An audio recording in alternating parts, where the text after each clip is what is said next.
Bueno, pues buenas noches. Bienvenidos, bienvenidas a ILEF. Para quienes no me conocen, mi nombre es María Vázquez. Soy egresada del instituto y desde hace 3 años tengo a mi cargo la dirección de maestría.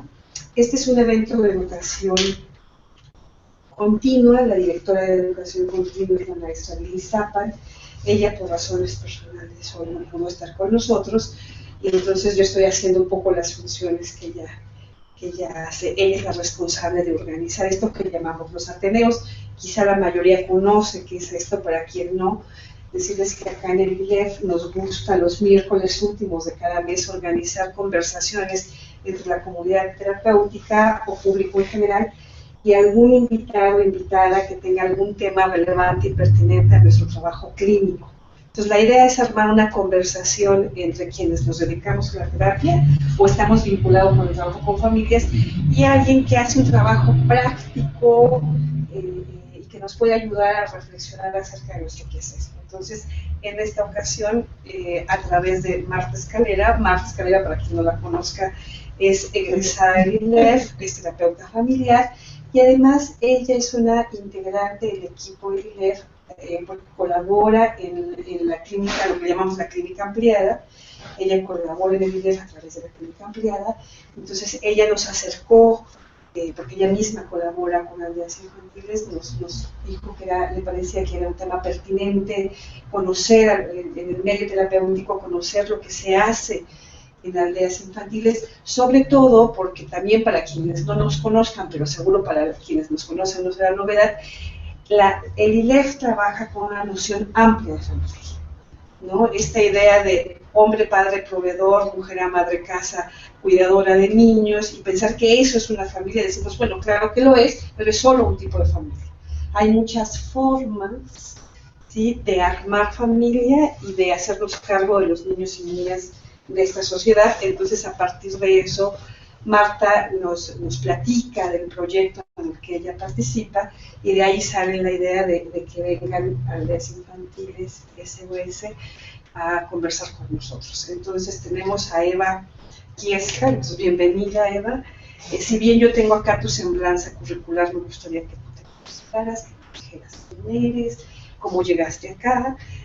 Sabemos que de origen eres alemana y que naciste en un lugar que era antes Polonia. En fin, tú explícanos un poquito eso y cómo es que tú llegas a aldeas infantiles, y después, si quieres, te arrancas con lo que nos traes preparado. Entonces, también para ti, bienvenida, esta es tu casa. Gracias. Bueno, ante todo, muchas gracias por invitarme y darme esa oportunidad de compartir con ustedes el trabajo que estamos realizando en aldeas infantiles. Y para completar un poco lo que dijiste al principio, Marta Escalera no solamente colabora con la organización, ella es la presidenta de nuestra organización. Y es un orgullo para nosotros tener a alguien de ILEF y con esa formación dentro de la junta directiva que está dando toda esa filosofía, esa mirada hacia la niñez. Si me permites también decirte que vía qué es, web, nos comunicamos con personas de la comunidad del ILEF o interesada en estos temas que no puede asistir físicamente. Entonces, por ahí debe haber más de una persona que nos está viendo y que se puede comunicar contigo a través de la web, y el responsable de hacer esos enlaces es Gerardo, ¿no? También que forma parte de la comunidad de ILEF. Entonces, bueno, sean bienvenidos ustedes, bienvenida, adelante. Sí, gracias. Bueno, mi nombre es Ira Kichka, yo soy alemana, nací en Polonia hace mucho tiempo atrás, y bueno, pero de niña pequeña me mudé a Alemania con mi familia. Estudié en Alemania en la Universidad Pedagogía e Idiomas, y me fui muy joven a vivir a Bolivia. Me casé con un latino y tuve mis hijos allá en Bolivia. Posteriormente me separé en algún momento y me fui a vivir a Venezuela. Y en Venezuela comenzó mi aventura con aldeas infantiles. Aunque no es tanto, digamos, mi aventura realmente comenzó a mis 10 años con aldeas infantiles, que fue la primera vez cuando conocí una aldea en Alemania. En Alemania esta organización es muy reconocida, muy conocida, más conocida que la Cruz Roja, y tiene mucha gente que la está apoyando. Aquí es un poco diferente, pero vamos para allá. Bueno, yo en Venezuela comencé a asumir la dirección nacional de los programas. Hay en Venezuela 4 aldeas infantiles y varios programas de fortalecimiento familiar. Yo dirigí allá, estaba un tiempo también responsable de los programas en Surinam, y a nivel internacional también tenía algunos trabajos en la parte de protección infantil, abogacía. Entonces sí, conocí bastante en Latinoamérica la situación de la niñez, y cuando hace 4 años me ofrecieron la posibilidad de venirme a México a dirigir aquí la organización, yo estaba muy feliz porque aunque no conocía antes México, no faltó mucho tiempo como para enamorarme del país. Así que yo estoy aquí realmente sumamente contenta, y me agrada muchísimo que también puedo hacer un aporte aquí para la niñez en México. Bueno, ¿qué es al final Aldeas Infantiles? Esa es una organización de desarrollo social. No hablamos de institución, no nos consideramos una institución, sino una organización o un movimiento mundial más bien, que piensa que cada niño merece tener una infancia feliz. Y una infancia feliz significa también crecer en familia. Por mala suerte, no todos los niños pueden crecer en su propia familia, aunque nosotros estamos esforzándonos para que los niños que están en riesgo de perder su familia, establecer programas y establecer acciones para que los niños se puedan mantener en su propia familia. Pero cuando ya está el ambiente tan dañado, tan difícil, que se rompe ese vínculo con la familia propia, entonces nosotros estamos dándoles una alternativa para vivir en una familia nueva que nosotros estamos conformando. Que, bueno, después les voy a ir un poquito más al detalle de cómo se conforman esas familias. Quiero de todos modos dejar solamente claro que hay esos dos vertientes que nosotros estamos trabajando. Una es la prevención del abandono infantil a través de acciones de fortalecimiento familiar, y cuando esto ya llega tarde, esta ayuda o no es posible ya, entonces la otra vertiente que es dar una familia sustituta a estos niños. Aunque ya lo sustituto es muy relativo, porque ¿quién puede sustituir una familia? Entonces realmente es una familia que complementa más bien lo que la propia no ha podido dar. Podemos ver un poco entonces de la historia de la organización. Nació ya en el 1949 en Austria, después de la Segunda Guerra Mundial, cuando había mucho destrozo, mucha desesperación. Los niños han perdido sus familias, había mujeres que han perdido sus niños, sus parejas, estaban solas. Entonces, toda una situación muy complicada, desastrosa.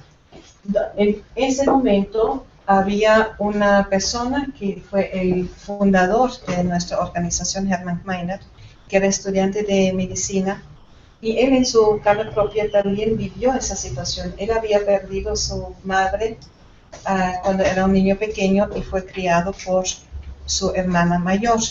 Era una familia de campo y habían varios niños, y la hermana mayor se ha hecho cargo de esta familia.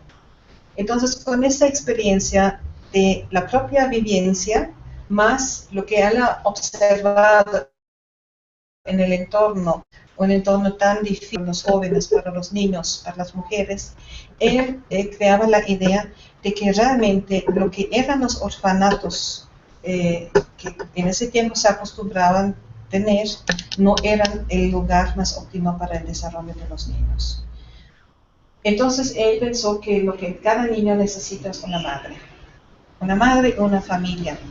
Entonces, bajo ese concepto, él comenzó a buscar gente que apoyaba esta idea, primero entre los estudiantes de él y después otras personas también, y creó la idea que deberíamos tener una aldea infantil. Una aldea que es un lugar donde hay varias familias en sus casas que pueden vivir como una familia normal.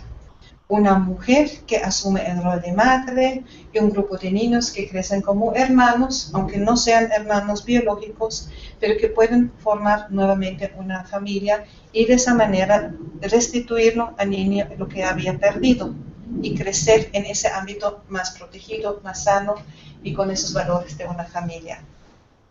Y varias de las familias, que cada uno tenía su casa,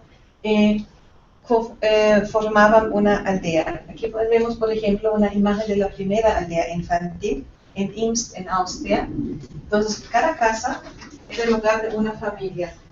Y estaban, como aquí ven, bien distribuidos como en cualquier pueblito pequeño, una pequeña aldea, para imitar realmente lo que es la vida normal para un niño y no excepcional.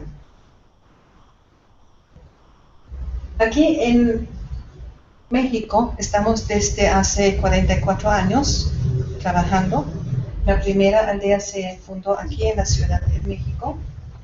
En el mundo, desde que comenzó la idea a replicarse, porque la gente que conoció la idea en Austria, en ese primer pueblo que lo visitaba, lo pensaba que, bueno, eso es genial, eso es una idea muy linda, les convencía y querían también tener ese tipo de atención para los niños en sus países. Y así comenzó a crecer la organización.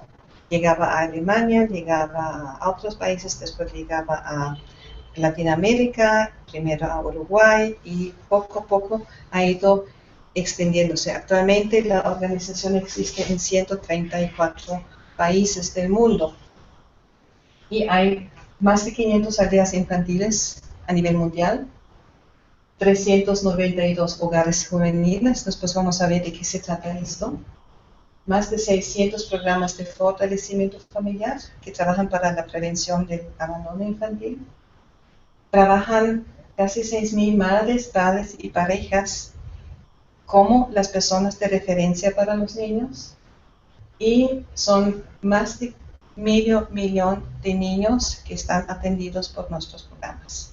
Esos son los participantes de los programas. Nosotros no hablamos de beneficiarios porque no somos una organización de beneficencia, sino participan en el programa los niños y las niñas. En México tenemos 7 programas de acogimiento familiar, donde los niños viven en una familia. En Tijuana, en Tehuacán, en la Ciudad de México, en el Estado de México, en Huehuetoca, en Morelia, en Comitán y en Tuxtla. Tuxtla es una aldea especial porque allá la mayor parte de los niños son niños con discapacidad severa, muy severa. Y allá hemos mezclado niños con discapacidad y sin discapacidad. Es una experiencia súper interesante y muy, muy linda. Tenemos 6 comunidades juveniles en México y 2 programas de fortalecimiento familiar. Estos están en Tehuacán y en Comitán. Trabajan con nosotros 109 madres y tías SOS. Después les voy a explicar qué son las tías. Eso también viene. Son 77 familias que se han formado y son 395 familias de origen, donde estamos atendiendo a 1.625 niñas, adolescentes y jóvenes que están en estas familias para que no se salen ni a una vida en calle, ni a una institución, ni a nuestra propia organización en acogimiento. Ahora, ¿por qué estamos haciendo esto? Un poco una mirada a la situación de la niñez en México, ¿no? ¿Cuáles son estos niños que perdieron ya el cuidado parental?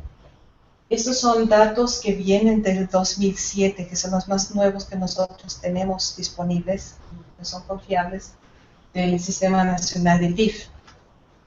En el 2007 habían 29.310 niños y niñas institucionalizados.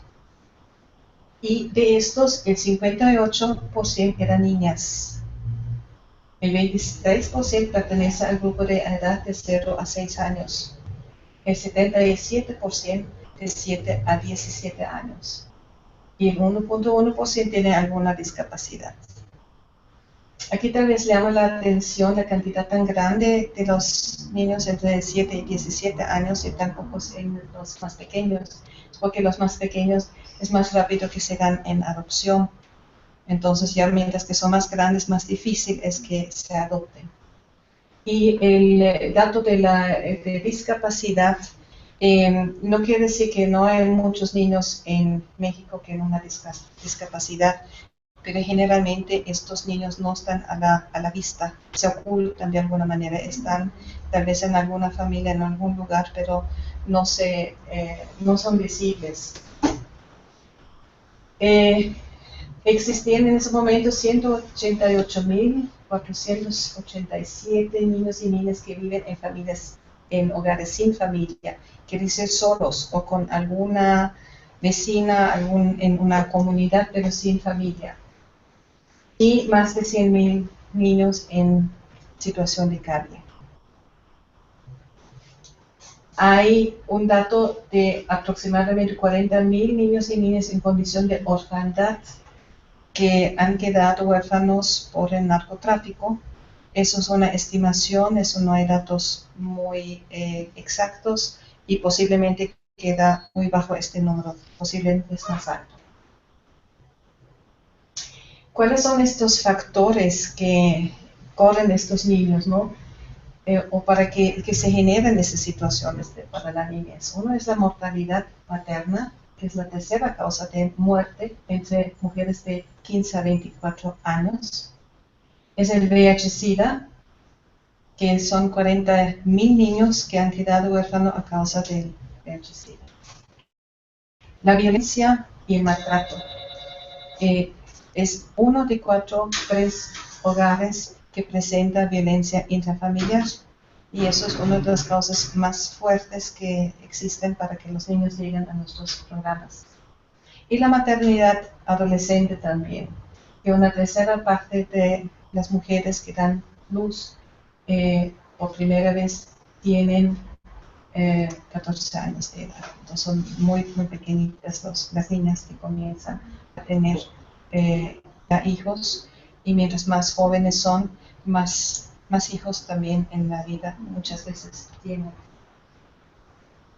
Son más de 5 millones de niños y niñas en pobreza en el país, y esto no quiere decir que ellos no deben estar con su familia. Lamentablemente todavía existen muchos niños que a causa de la pobreza están institucionalizados, pero no debería ser la pobreza una razón para institucionalizarlos. Deberían mantenerse en su familia y tener apoyos necesarios para que la familia les pueda garantizar sus derechos. A nosotros nos orientan ciertos principios en todos los programas donde nosotros estamos trabajando. Una que es la Convención sobre los Derechos de los Niños. La otra que está vinculado a esto que son las directrices sobre las modalidades alternativas de cuidado de los niños. Y esos son estándares de calidad. Y ahorita estábamos un poco conversando sobre la nueva ley que está ahora en discusión, y eso es donde nosotros también estamos tratando de incidir para que estos estándares de calidad de las directrices de las Naciones Unidas también se respeten y se implementen.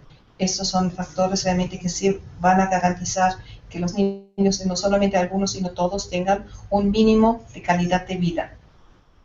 El informe de la Convención Interamericana de Derechos Humanos sobre el derecho del niño en la familia, cuidado alternativa y Quality for Children. Quality for Children fue un proyecto que la organización junto con otras 2 organizaciones internacionales ha realizado hace un par de años atrás, que fue realizado en países europeos entre niños que estaban creciendo fuera de la familia, y se les invitó a un grupo de niños de cada una de las organizaciones para que a través de contar historias, ellos decían lo que necesitaban, cómo querían vivir y cuáles son estos estándares de calidad que tenían que implementarse. Eso fue muy lúdico, todo ese proceso, pero posteriormente pasó por un proceso de análisis, de sistematización, y de esto salió este documento Quality for Children que está guiando también nuestra organización. todos estos ya documentos o manuales reconocen el derecho del niño a la familia y también identifican las obligaciones del Estado.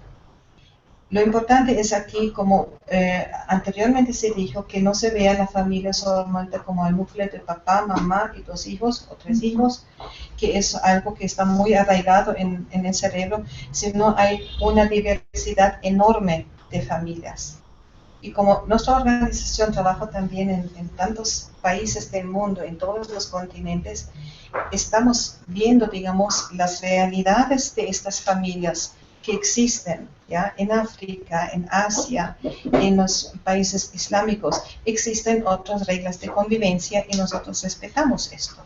Porque estas familias y esta forma de trabajar con los niños en otros contextos familiares, todos son válidos, mientras que hay un entorno familiar. Bueno, si estamos mirando la Convención de los Derechos de los Niños, que es prácticamente lo principal, que en cada momento tenemos que respetar y tenemos que trabajar por esto, son ciertos artículos que son predominantes aquí. El principio es el interés superior del niño, que es importante. No puede haber otros intereses de los adultos que están por encima del interés del niño.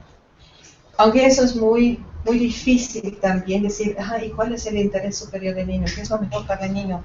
Siempre pensamos que los adultos somos los que sabemos esto, y no es así. Por eso también es importante la opinión del niño, niña y adolescente, que ellos pueden expresar sus necesidades, sus pensamientos, sus deseos, sus sueños, y desde allá tomar la decisión que es la más conveniente para el niño. Eso no quiere decir que el niño va a decidir siempre lo que va a pasar con él, pero hay que escuchar, hay que tomar en cuenta y hay que analizar si realmente lo que el niño está planteando realmente es la mejor opción para él. Por eso también la participación. En todos los aspectos que afectan a su vida, el niño debe tener participación. Y en la sociedad hay muchísimos aspectos donde podemos involucrar al niño, donde todavía no tiene participación y donde la estamos anulando prácticamente. La no discriminación. No deberíamos tratar a los niños que viven en familia, de los que no están viviendo en familia, de los con discapacidad, de los sin discapacidad, todos tienen los mismos derechos. Y el derecho a otros cuidados, no solamente de la familia biológica, sino que otros cuidados también puede accesar. La seguridad jurídica de su familia, porque eso también es un derecho que hace que el niño va a tener un marco muy seguro donde puede crecer. Bueno, el Collective for Children ya hemos mencionado que también está recogiendo esos principios. El objetivo de las directrices es velar porque mientras que se buscan soluciones permanentes, se determinen y adopten condiciones que promueven el desarrollo integral y armonioso del niño y de la niña. Quiere decir que la meta siempre va a ser que el niño que está con su familia. Si temporalmente tiene que salir, bueno, el mejor entorno sería un entorno familiar, pero la meta final sería que vuelva con su familia. Sería lo óptimo. No siempre es posible. A veces la familia es tan maltratadora, ha creado tanto daño, que una reintegración ya no es posible, pero en los casos donde es posible, eso tendríamos que enfocarse. Vamos a pasar esto. Yo creo que ya hemos hablado sobre los derechos. Ok, lo que nosotros estamos viendo que realmente el niño está en el mejor lugar para el niño es la familia biológica. Ambos papás o uno de ellos por lo menos. Ahora, en una situación que el niño pierda su familia, entonces existe una familia extendida, que son los abuelos, los tíos, primos o cualquier otro miembro de la familia que se puede hacer cargo de este. También puede ser otro niño mayor, grande, que se puede hacer cargo de los más pequeños. Pero también existen momentos cuando la familia no puede hacerse cargo de los niños, ni la pequeña ni la extendida, o no quiere hacerlo. Entonces también existe la posibilidad que estos niños pueden encontrar una familia en adopción. Pero no todos los niños pueden darse en adopción, porque uno puede ser por la edad, porque son más grandecitos, o porque son feitos. Seamos sinceros que la gente a veces también escoge por si son bonitos y qué rasgos tienen. Yo quiero más bien un niño asiático, que sean más bonitos, o ni quiero un niño así. Y por otro lado también hay niños con ciertas dificultades, discapacidades, con dificultades de aprendizaje o de comportamiento. Entonces esos niños son más rechazados para adopción. Y otra razón por lo que algunos niños no pueden darse o no deben darse en adopción, digo no deben porque ocurre, es cuando es un grupo de hermanos. Porque los hermanos en realidad no deben separarse. Lamentablemente es una práctica que se da, pero no debería ser. Porque el vínculo con la mamá y el papá es importante, pero todavía más importante es el vínculo con los hermanos.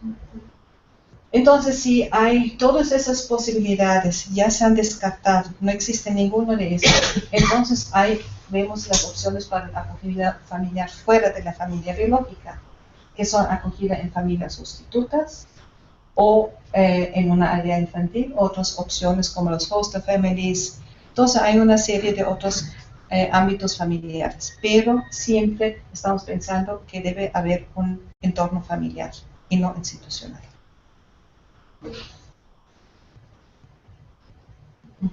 Bueno, ahí tenemos la acogida institucional, o puede ser también a corto plazo para que el niño vuelva con su familia.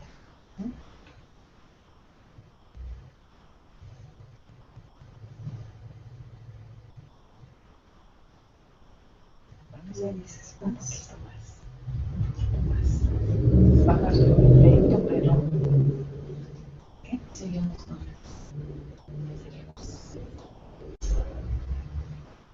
Ok, ese cuadro nos muestra un poquito sobre lo que nosotros estamos trabajando. Como dije, el desarrollo de la familia siempre es el centro de lo que nosotros estamos haciendo. Y aquí tenemos los dos ejes de los que les hablé del abastecimiento familiar y el fortalecimiento familiar. Que como ejes transversales está la educación, está, a ver si bajan otras cosas más. Ok, ahí nos quedamos. Hay áreas de trabajo, pero también las intervenciones, los servicios esenciales que le estamos proporcionando en todos los programas que tenemos. La capacidad y la construcción de servicios por parte de la familia misma y la comunidad. Y abogacía. La abogacía que también es un eje transversal que estamos realizando ahora, por ejemplo, con esa nueva ley. Es una de las acciones de abogacía que estamos realizando. Vamos a tener también otros, hemos iniciado ya otros tipos de abogacía, justo abogando por la aplicación de las directrices como una norma en el país que garantiza cierta calidad de servicio, y de esta manera incidir para que los niños tengan una vida digna. ¿Okay? Eso es un poquito complicado y largo, yo creo que lo vamos a pasar, yo creo que sale mejor en los próximos. Ok, aquí estamos hablando de la prevención del abandono infantil. Como dije, esos dos ejes, esto es fortalecimiento familiar y el objetivo es contribuir a la disminución del índice del abandono infantil en las comunidades. Y el propósito, facilitar procesos que contribuyen con el desarrollo y empoderamiento de las mujeres, familias y comunidades para que puedan proteger y lograr desarrollo integral en los niños y niñas. En todos los programas que nosotros tenemos, existen 4 principios que desde el principio, cuando se comenzó a crear la primera aldea, hace más de 60 años, siguen igual hasta el día de hoy. Esos 4 principios son la madre, o mejor dicho, la maternidad, digamos, la madre no como figura, sino como concepto de maternidad, de una persona que inspira confianza, la persona con la que se relaciona el niño. Los hermanos como conviviendo con los hermanos, esto les da fortaleza para toda la vida también. Los hermanos biológicos se mantienen juntos y crearse con otros niños que se convierten en los hermanos de crianza también les genera esa red que de adultos incluso se mantiene intacta.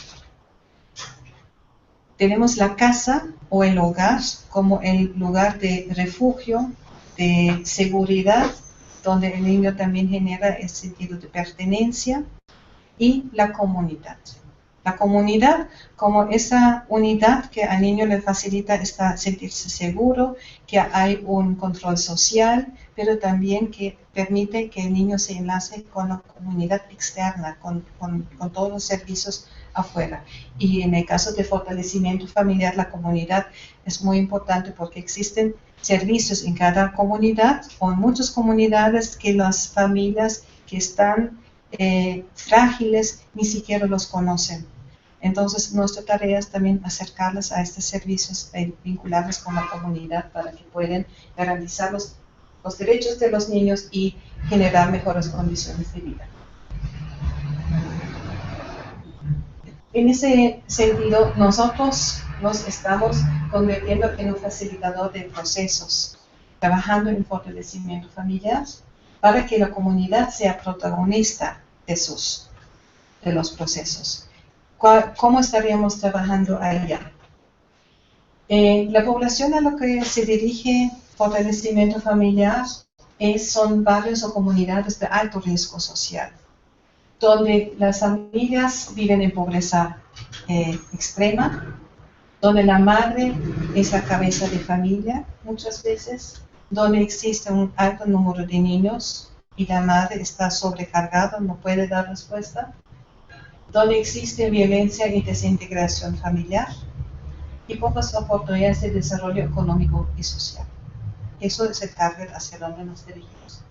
Y los niños que son abandonados durante el día porque la mamá tiene que ir a trabajar, son desprotegidos en el momento cuando se quedan solos, cualquier cosa puede pasar en la casa o en la calle, no tienen acceso a los servicios educativos o salud, muchas veces son también expulsados de la escuela o no tienen posibilidades de acceder a médicos, son desnutridos y que tienen sus derechos vulnerados.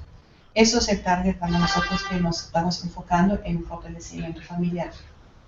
Y estamos trabajando allá con 4 componentes. Estos son justo esos 4 principios que hace un rato les comenté. Los niños y las niñas, o el tipo de hermanos, la mujer, la madre, la familia y la comunidad. Y para cada uno de estos, ellas estamos brindando servicios. Tenemos el componente niño-niña, que en ese caso, nosotros a través de los centros comunitarios estamos estableciendo lugares seguros donde los niños se pueden quedar durante el día mientras que la madre sale a trabajar. Allá reciben educación, reciben alimentación, un 80% de su alimentación que requieren, servicios de salud preventiva y también en el momento cuando están enfermos, y un desarrollo integral. Eso durante el día. En la noche vuelven con su familia, con su mamá. En el componente madre o mujer, estamos trabajando con las mujeres en fomentar la autoestima, en hacerlos ver sus derechos, en su cuidado físico, también de limpieza, de presentación, en su seguridad y también en opciones de generar ingresos, mejores ingresos, prepararse mejor. Si es alfabetización, es alfabetización. Si es darles una profesión, es eso. El componente de familia involucra también a la pareja o a los otros hermanos de los niños que no son directamente atendidos en los centros comunitarios. Los centros comunitarios atienden niños hasta 6 años, pero muchas veces hay hermanos más grandes que también a través del trabajo con la familia nosotros estamos atendiendo. Y el componente comunidad, donde estamos tratando que la comunidad se haga cargo de las familias y que no los marginalice, sino realmente los integre y sean ellos los responsables.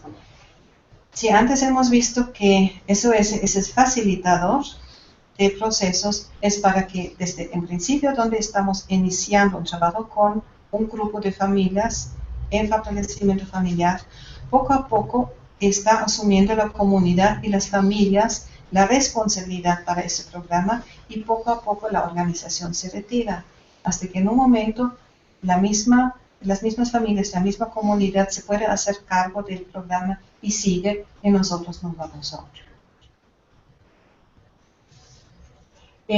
Vamos a parar aquí un ratito y veamos un pequeño video que va a mostrar un poquito cómo estamos trabajando en fortalecimiento familiar en Chiapas. En Chiapas, en Comitán, tenemos un programa que atiende diferentes centros comunitarios.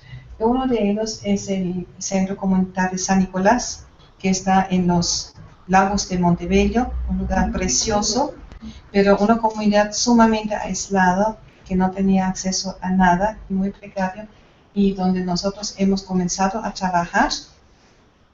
Yo cuando la primera vez visité esa comunidad, realmente he visto niños descalzos y mal vestidos, con ese frío, con esa humedad, sin la ropa adecuada y muy, muy tímidos, no levantaban la mirada, no participaban, casi no respondían cuando uno les hablaba. Igualmente sus mamás, las madres que tampoco no le miraban los ojos a la gente, que estaban muy tímidos, no participaban. Después de unos 8 meses volví a verlo y no podía creer el cambio que he visto. Que bueno, hemos hecho también cambios en la parte de la infraestructura, un aula muy bonito que hemos hecho para los niños, para que ellos reciban la atención durante el día. Y los niños allá, todos levantaban la mano, todos querían participar, cantaban, bueno, no lindo, pero fuerte. Las mamás igualmente, cuando uno comenzaba, se acercaban y hacían propuestas y hablaban y participaron. Y han hecho ellos actividades también de mejoras, han conseguido una cocina ecológica que usaban, han hecho que se podía hacer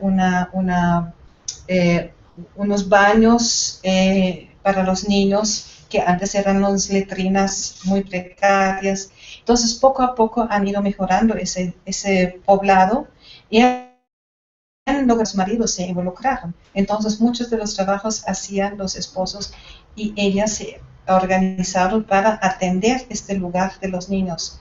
Y desde el centro social, donde nosotros tenemos nuestro personal, iban a hacer el acompañamiento y para ver que los niños tenían su plan de trabajo, estaban atendidos bien, tenían su menú tal como tenía que ser y trabajaban con las mujeres y con la comunidad. Esa comunidad ha tenido un cambio increíble. Realmente me quedé tan impactada que dije, bueno, si eso en 8 meses es posible con una pequeña comunidad, ¿qué otras cosas no se podrá hacer con otras comunidades y en más tiempo? Y realmente allá solamente, como dicen, el cielo es el límite. Se puede lograr muchísimo, pero realmente trabajando con las comunidades para que ellos se hagan cargo de eso también. Vamos a ver si sale el video. Y así como esta población, hay otros más donde estamos trabajando. Eso es solamente uno de los ejemplos. Tenemos que se oiga. Vamos a ver.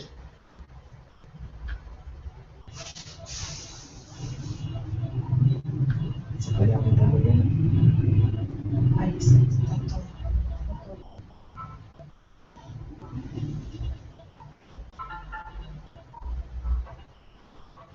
Nos imaginando la barindita.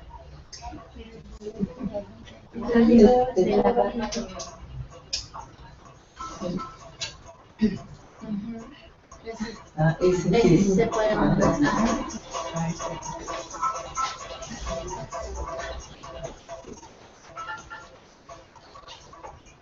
La primera vez que supe es cuando las maestras vinieron a la comunidad, vinieron a dar cuenta a las personas que si queremos entrar en ese programa.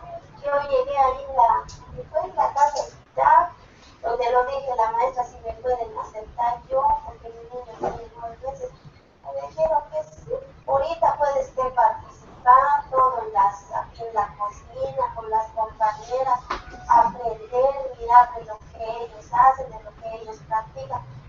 cuando su niño tenga 2 años cumplidos, usted ya sabe usted de lo que se trabaja en la familia. A la cuenta 3 ponemos una. Para mí, yo un día muy especial, un día muy bonito, porque llegué de México, estaban pues 2 señoras ahí con los pies. Y se dedicaron a cuidar, a darme pues vivía yo contento, vivía yo pues, sin saber que al casarme con mi esposo iba yo a tener problemas, porque él empezó a tomar, un joven empezó a tomar, se tiró en el vicio, se tiró en el alcohol. Allí yo empecé a sufrir porque tuve mis primeros niños. Allí yo empecé a sufrir y sufrir. Seguí sufriendo, aguantando hambre, escondiéndome afuera cuando él viene tomando, me viene a correr, me viene a amenazar con mi niño. Me venía tratada de golpear, a veces está claro, a veces está lloviendo. Yo me tenía yo que esconder con mis afuera. No sabía yo si algún día yo iba yo a salir de ese sufrimiento, pero mucho más antes sí lo sufrí porque él aquí estaba conmigo. Cuando yo vine, él estaba en mi cocina, en borracho. Entonces vine yo, lo di de comer, busqué comida de lo poquito que yo tengo, lo di de comer. Entonces cuando de repente me di cuenta yo que mi ropa no estaba en el lugar donde yo lo tenía yo, lo quemó mi ropa, mis trastes que yo tengo, pues mis trastes, lo quebraba, lo que dañaba. Ahorita yo no tengo nada, digo, solamente tengo mis niños y por mis niños, por eso estoy aquí. Ahorita no podemos cambiar. Vos si te querés ir una vez al piso, en la cantina, pues te puedes ir. No me dio miedo porque en ese momento sentía yo que me dio un valor, me sentí fuerte, me dio un valor porque en ese momento pensé que las maestras que de allá que nos vienen a dar las pláticas, ellos nos dicen que nosotros ya no debemos tener miedo ni con el esposo ni con nadie, porque nosotros tenemos un valor, tenemos un derecho.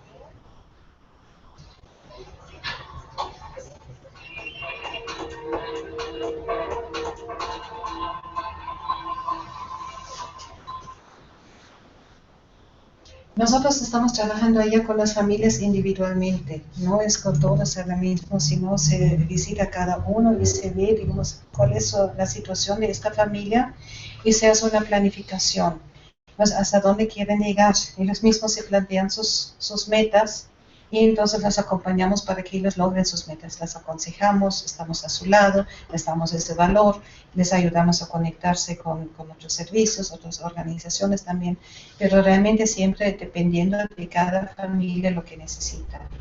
Y esto hemos tenido muy buenos resultados porque realmente hemos visto que los niños son los que más provecho sacan de esto, para que no se vuelvan a repetir esos patrones en los que ellos han sido creados.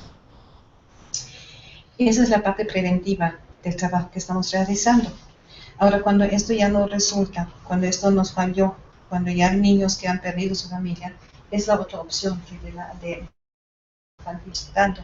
Y estos son los 4 conceptos: la madre, los hermanos, la casa y la aldea. Pero eso, como dije, como conceptos, no como figuras físicas. Entonces la madre, ¿para qué una madre? Porque la madre está al cuidado, cada niño está al cuidado de una mamá. La mamá con una persona de confianza que restablece la confianza en el niño, porque los niños que llegan a nuestros programas son los que han perdido lo más valioso en su vida. Es lo peor que le ha podido pasar a un niño, de perder a su familia. Entonces muchas veces han perdido también la confianza en los adultos. Y estamos tratando de restablecer eso a través de la figura, de una figura de referencia, que en ese caso sería la madre. Y nosotros ofrecemos al niño que puede llamar a esa señora como quiere, puede decirle mamá, tía, llamarlo por el nombre, pero muchos niños comienzan a llamarla mamá. Y esto para las mujeres también, la primera vez que un niño les dice mamá, se derriten emocionalmente. Realmente es un momento muy, muy importante también para ellos. Eso genera mayor cercanía, mayor cariño también. Pero también los que no dicen mamá, igualmente los quieren como sus propios hijos. Entonces la mamá es la que también da el amor, da la educación, los valores, el estímulo. Él lo has hecho muy bien, estoy orgulloso de ti. Entonces también comienzan a sanar heridas en ese momento. Una mamá tiene a su cargo hasta 7 niños en una casa. Pero no todos los niños son hermanos biológicos. Sí tenemos también familias que los 7 son hermanos biológicos, que todos juntos llegaron. O que llegaron 5 y 2 estaban en otras instituciones, les hemos buscado y se integraron con sus hermanos también.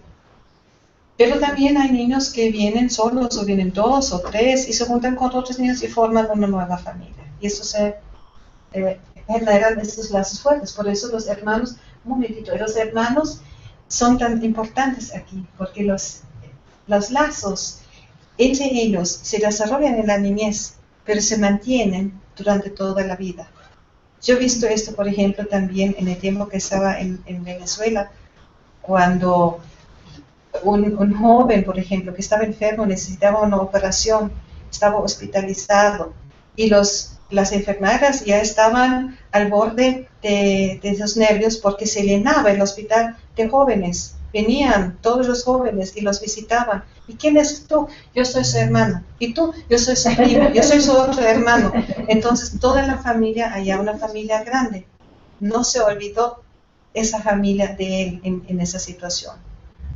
Entre ellos, cuando son adultos, han generado estas redes ya. Saben dónde está el otro, cómo está el otro. Que uno está sin trabajo, la otra se ha divorciado, la otra ha tenido su hijo, eso está triste porque se murió su perro, no sé, todos saben. Y se apoyan mutuamente. Esto es solamente posible cuando estos lazos se crean en la niñez y se verduran después, porque si no tienen familia biológica, ¿a quién más van a tener? Se tienen entre ellos. Por eso es la importancia de los hermanos. Por ejemplo, otro ejemplo también, el año pasado hemos dejado de atender una aldea en Jampolol, en Campeche. La hemos cerrado allá porque la ubicación ya no daba los servicios que necesitaban los niños. Y hemos mudado las familias a las otras aldeas donde había espacio y se integraron en las otras aldeas. El día cuando yo fui a Jampolol en Campeche y hablé con las mamás y con los niños sobre lo que se iba a hacer, lo primero que los niños me decían, y mi hermano, no preguntaban por la mamá, pero por los hermanos. Tengo un hermano que vive allá, que está independiente ya, que se casó. ¿Y qué va a pasar con él? ¿Va a ir conmigo o yo puedo ir allá? Eso fue la preocupación más grande de ellos. Y claro que hemos tratado siempre de mantener a esos hermanos juntos, que los grandes se encargaban de los pequeños, o que había la posibilidad de que se mudaran y estén con nosotros también. Por eso es la importancia de los hermanos. El otro concepto de la familia, cada familia crea su propio hogar. Eso es una imagen de la aldea de Tuxtla. Entonces, el hogar es este lugar seguro, donde los niños pueden crecer sin miedo, donde tiene su habitación, tiene sus juguetes, su ropa propia, no tiene que compartir su ropa con otros niños, sino todo tiene sus propias pertenencias. Y cuando está triste puede irse a su habitación y estar solo si quiere, ¿ya? No tiene todo estar siempre compartiendo. Es el lugar, su refugio realmente. Y la comunidad, como la aldea, que la familia, eso es parte de una comunidad. La comunidad tanto interna, que son las diferentes casas, una aldea tiene generalmente entre 12 y 14 casas, es decir, 12 a 14 familias viviendo allá. Y la comunidad externa también. Los niños van a diferentes colegios, no tenemos colegios adentro, sino salen. Y tampoco no todos a uno solo, porque les queda el estigma, los niños de la aldea. No. Esos son los niños de esta mamá. Y la mamá es orgullosa y se va con sus 7 niños en el bus y ve las miradas de los otros y está orgullosa que esos son mis hijos. Y los presenta como sus hijos, se les inscribe en el colegio como sus hijos, porque es mamá en ese momento. También los niños comparten actividades, van al fútbol, van a karate, van a clases de taekwondo, entonces se integran libremente en la comunidad. La mamá les lleva a comer hamburguesas, les lleva al cine, alguna actividad, al teatro, al museo. En las vacaciones viaja con ellos. Ella a veces, las mamás, vienen de lugares rurales donde ellos tienen todavía sus propias familias y llevan los niños a su propia familia. Entonces allá hay un encuentro con los abuelos, quiere decir los padres de la mamá, de la madre, eso es. Entonces los abuelos incluso felices de que haya un grupo de niños alrededor y preguntan siempre, ¿y cuándo vienes otra vez con los niños? Entonces en momentos realmente de familia. Y cada familia también trata de dar respuesta a las necesidades, a los deseos, a los sueños de cada uno de los niños. Nosotros estamos realizando cada vez cuando estamos acogiendo a un niño un plan de vida individual. Cada niño tiene su plan de vida, donde establece en diferentes áreas de su vida qué quiere lograr, cuáles son sus metas. Y ese plan de vida se realiza por un espacio de 5 a 7 años y se revisa cada año, se actualiza. Cuando son pequeños los niños, no participan muy activamente o pueden participar hasta cierto nivel, con dibujos, con otras maneras de expresarse. Pero cuando ya son más grandes, ellos mismos dicen lo que quieren lograr y se comprometen con ese su plan de vida. Y eso es nuestro guía con nuestras actividades también. Estos hacen los planes familiares y los planes de la aldea también. Bueno, ¿cuáles son estos niños que llegan a nuestros programas? Unos son niños que han quedado huérfanos, niños que han sido separados temporalmente o permanentemente de su familia, y niños donde la familia no puede responder a sus necesidades y a sus derechos, donde están incapaces de cumplir con su labor de familia. Y cada vez estos son las familias de donde más niños vienen hacia nosotros. No son muchos los niños que han quedado huérfanos, pero nosotros hablamos a veces de huérfanos sociales, niños que han perdido el cuidado de la familia o donde han sido maltratados por los padres, no pueden o no quieren hacerse cargo de los sí, el otro video. Este video es otro de los que tienes acá. Sí. Y allá, ya también con esto, hay dos pequeños videos, uno un poquito más largo y otro más corto. Esto es...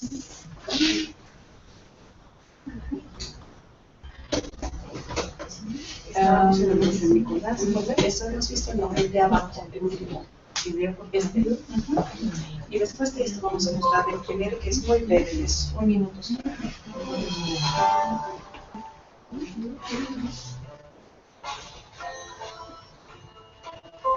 Bienvenido a casa, un lugar donde una palabra hace la diferencia.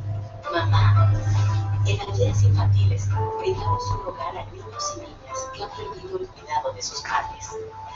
De la mano con ella, proporcionamos casas donde los niños crecen con amor, respeto y protección. En aldeas infantiles se vive en familia, con todo lo que eso implica.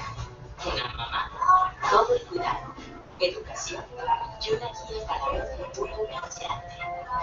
Los niños de aldeas crecen con sus hermanos, fomentando su sentido de pertenencia y unidad, lo cual genera respeto y una mejor convivencia social. Crecer en familia fortalece su autoestima con cariño, reconocimiento y motivación. Porque creer en uno mismo con la guía correcta genera logros y grandes satisfacciones.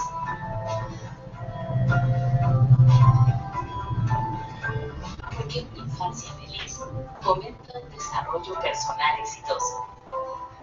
En casa, aprenden la importancia de tener responsabilidades y obligaciones, al mismo tiempo que se descubren nuevas actitudes.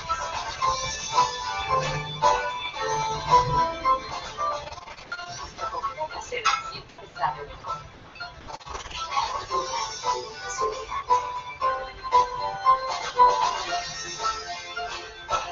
Y porque en esta casa también puede ser tu casa.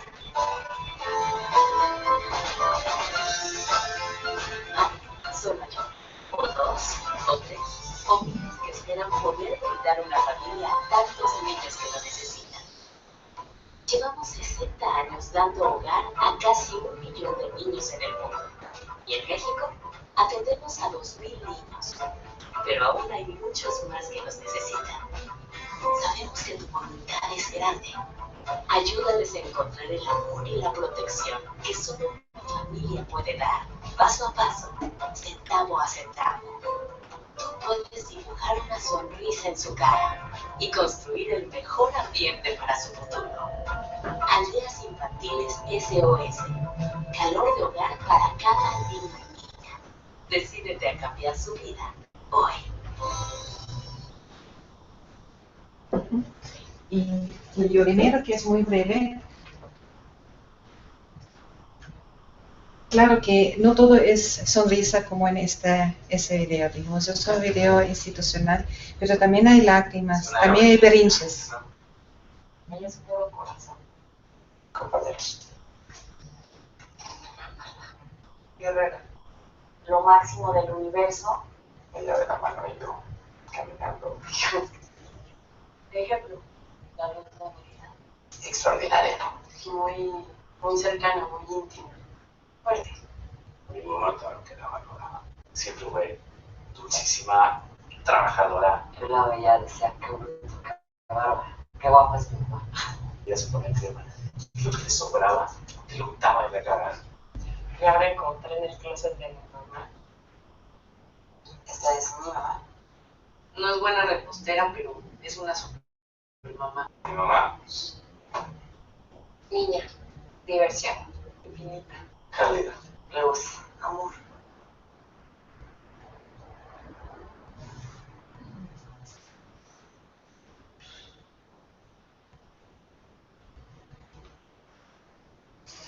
Abre tu corazón. Transforma la vida del niño. Conviértete en un amigo de SOS. Por ti. Por ellos.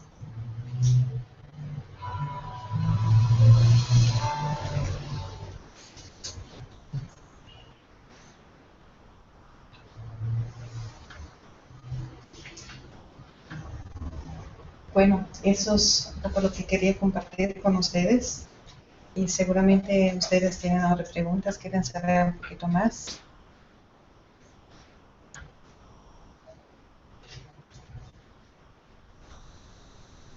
¿Cómo llegan estas mamás a aldeas infantiles?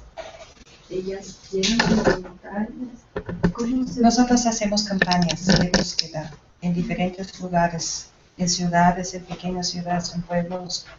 Ponemos anuncios en la prensa y después tenemos grabadoras sociales en cada aldea y les las invitan después para una primera entrevista, toman sus datos y después se hace una visita a domicilio, se ve realmente si es una persona que tiene esa vocación y se le invita a ella a que pase unos 3 o 5 días en la aldea sin ningún compromiso, para que vea si es el estilo de vida que también le gusta, si es lo que se imaginaba.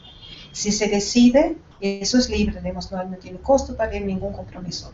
Si decide ser madre SOS, nosotros hacemos ya todas las pruebas psicológicas y bueno, todo lo que hace falta para saber que es la persona apropiada. Y comienza un proceso de formación. Primero una inducción y después una formación formal. Para ser madre SOS transcurre un tiempo de 2 años. Entonces, hay diferentes niveles de formación en el centro de formación. Tenemos el centro de formación en Tehuacán, donde se hacen cursos, un primer nivel de 3 semanas, con todas las mamás de las diferentes aldeas, y vuelven a la aldea de donde ellos han sido contratados y hacen su práctica asesorada. Quiere decir, aplican como tía, eso es el término de tías que antes teníamos, que las tías son futuras madres en formación. Entonces, como tía, ellos están asumiendo ya ciertas responsabilidades. Después de 3 meses vuelven al centro de formación a un segundo nivel de 3 semanas y otra vez a la aldea para aplicar. Y ya pueden cada vez asumir más responsabilidad. Después hay un tercer nivel y allá comienza un año después de prácticas en la aldea de asumir días de descanso de la madre, vacaciones de la madre, pero siempre supervisado por el equipo técnico. Hay un director que vive en la aldea, hay facilitadores familiares, hay trabajadora social. Es todo un equipo que se hace cargo de hacer seguimiento a la familia y apoyar a la mamá. Entonces ellos están encargados también a completar ese estudio, esa capacitación en la misma aldea. Y después de un año, bueno, siempre hay evaluaciones periódicas también. Después de un año de haber practicado lo que han aprendido, recién se le puede nombrar madre SOS.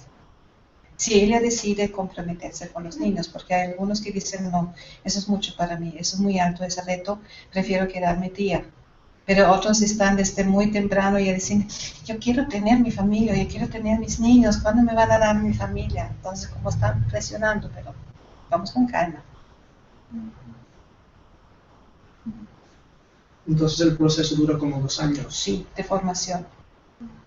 Pero si, por ejemplo, esta mamá vive con el esposo y, por ejemplo, 2 hijos, puede ser mamá SOS con su esposo y con sus 3 hijos biológicos. O sea, se muda en la aldea con la familia de origen y crea otra familia SOS, o cómo funciona la cosa. Puede ser, digamos, existe la posibilidad. Esa experiencia en México no la hemos tenido, en otros países sí. Han tenido la experiencia con parejas también. ¿Por qué el modelo está basado en la mujer? Porque muchos niños cuando vienen de un hogar destrozado donde hay mucha violencia intrafamiliar, el que genera esa violencia generalmente, en la mayor parte de casos, es el hombre. Entonces, el niño que vive en una nueva familia donde hay una pareja muchas veces vuelve a ese conflicto. O cuando hay conflicto entre la pareja, es el niño que otra vez revive todo esto. Pero sí habían buenos ejemplos también en otros países donde eso está funcionando, puede ser. Y hemos tenido, por ejemplo, en Venezuela, he tenido la experiencia también con mujeres que estaban casadas, que su esposo no vivía con ellas en la aldea, pero vivía muy cerca. Y venía, les traía fruta y les ayudaba en la casa. Y de esta manera también se involucraba de alguna manera de la familia. La esposa, cuando tenía sus días de descanso, iba con él. A veces se llevaba a los niños también cuando tenía días de descanso. Eso, digamos, se desarrolla de una forma natural muchas veces. Claro, pero en este caso se puede evaluar también la relación de pareja para estar seguros que sea funcional para el proyecto, ¿no? Sí. Puede ser, como digo, aquí no hemos tenido la experiencia todavía. Estamos abriendo un poquito el perfil, porque el perfil ha sido durante mucho tiempo solamente la mujer sola, digamos, no necesariamente soltera. Puede ser también que sus hijos ya han crecido, ya son grandes, han tenido hijos propios, pero ya entonces de repente se encuentra sola en la vida, tal vez se ha separado del marido, es viuda, los hijos se fueron, entonces ¿qué hago ahora con mi vida? Y decide de crear una generación más de niños. Hay mujeres muy jóvenes que se han acercado de 23, 24 años, donde decimos, uy, no es muy joven. Algunas veces sí, en otros pues asombrosamente, esos son excelentes madres que han tomado la decisión para su vida de tener una maternidad. Hay diferentes maneras como podemos trabajar, pero absolutamente, eso es una forma también. Yo tengo 2 preguntas en relación con esto mismo. ¿Es un esquema de trabajo remunerado? Sí. No son voluntarios. No. Nosotros, bueno, ellos forman parte de nuestra nómina. Entonces tienen los mismos derechos laborales como cualquier otra persona también. Tienen su salario, tienen sus días de descanso, su vacación, prestaciones, todo. ¿Qué pasa cuando esa mamá por alguna razón deja de poder seguir al frente de una casa? ¿Cuál es el manejo con esos hijos? Sí, eso también pasa muchas veces, porque no podemos obligar a una mujer a mantenerse siempre con nosotros. Entonces sí, tenemos cierta rotación también.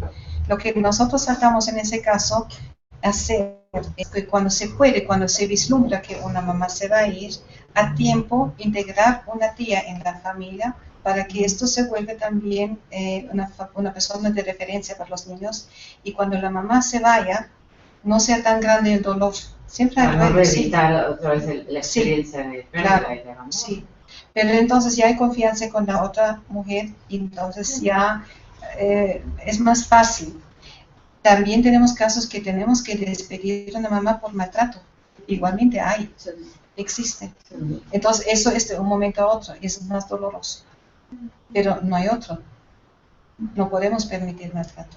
Tenemos un código de conducta y tenemos una política de protección infantil que es vinculante para todos. Y no permitimos que haya violencia y que haya maltrato en las familias. ¿Hasta qué edad, perdón, se quedan ahí? No tenemos límites de edad. No hay límites. No, porque los niños, el compromiso que hacemos con los niños es que cuando llegan a esa familia, es su familia, y no le vamos a dejar más a este niño hasta que se independice. Y la independización no es a los 18 años, es a los 20, 22, 23 años. Entonces los acompañamos hasta que sean independientes. Tenemos jóvenes que están en la universidad, muchos jóvenes ya, están estudiando, les apoyamos en esto. Y ya cuando ellos son independientes, recién ya prácticamente salen del programa. En todo ese tiempo hay diferentes fases que nosotros tenemos. Es la fase cuando el niño llega a la aldea y vive en la familia su niñez. Después, cuando llega a la adolescencia, muchas veces ya la aldea le queda muy corta. ¿Qué hago con esos niños pequeños? Yo quiero estar con los de mi edad, ya los chavos, los grandes, etc. Necesitan más libertad, necesitan otras opciones de vida. Entonces, allá donde estamos empezando la fase de comunidad juvenil. Entonces, hay un acompañante juvenil que se hace cargo de ese grupo de jóvenes para prepararlos en los siguientes pasos hacia la independencia. Siguen en contacto con la familia, con la mamá, pero tienen esa otra persona que les está orientando de una manera mucho más específica hacia las metas para lograr su escolaridad, su capacitación, su formación profesional, su desarrollo integral. Y en esa fase pueden quedarse en la aldea o pueden mudarse a una comunidad juvenil que nosotros alquilamos una casa, un apartamento, o viven en grupos. Hay diferentes modalidades. La idea es siempre encontrar una solución individual para cada uno de ellos y no tratar a todos por igual. Entonces, cuando terminan la escolaridad y están comenzando ya a tener un primer empleo, en ese tiempo, ustedes saben seguramente de experiencia propia, uno no alcanza con lo que gana, lo pagan muy poco y con eso no se mantiene. Entonces, nosotros apoyamos a esos jóvenes en una fase que para nosotros es la vivienda asistida, que ellos se pagan ya su manutención, su comida, todo esto. Nosotros les ayudamos con vivienda, pagamos la vivienda y les ayudamos con estudios. Si quieren seguir estudiando, por ejemplo, universidad o alguna otra capacitación, ahí les apoyamos. Todo lo demás ellos asumen por lo que ellos ganan. Entonces son esas diferentes etapas. Ya cuando el joven sabe que se puede mantener solos, ellos mismos nos señalan: ya no necesito de ustedes, ya puedo mantenerme a mí mismo, o tienen su pareja, se casan y siguen con su vida, pero nunca pierden el vínculo con la familia. Eso es. Siempre van el Día de la Madre, en Navidad, en un cumpleaños, cuando hay una fiesta en la aldea, le llaman por teléfono a la mamá, a los hermanos, se visitan mutuamente. Eso siempre se mantiene. He vivido también momentos muy lindos en una aldea, por ejemplo, en el Día de la Madre, cuando todas las muchachas vienen con sus hijos en brazos, los bebés en brazos, a felicitar a sus mamás en el Día de la Madre. Y los bebés pasan de brazo a brazo, y entonces uno ya no sabe qué niño es de quién. Y las madres, eso es, pero con una sonrisa de oreja a oreja, felices, orgullosas de sus hijas y hijos con los nietos. No se cambia por nadie. Eso es lindo. O los jóvenes también, cuando uno nos pregunta, digamos, cómo se imagina en su vida, no, yo quiero estudiar, yo quiero tener una buena profesión, mis ingresos, mi casa, que cuando mi mamá sea viejita, yo me voy a encargar de ella, yo la voy a cuidar. Dios, qué mejor manera de vivir una familia, escuchando estas cosas. Entonces ahí se siente que estamos logrando el objetivo. Pero este vínculo, entre comillas, eterno entre los hijos, ¿no? Madre, no creo que pueda siempre funcionar. O sea, sí, la madre es una trabajadora al final, ¿no? Luego se sale después de un tiempo corto de la experiencia de madre SOS.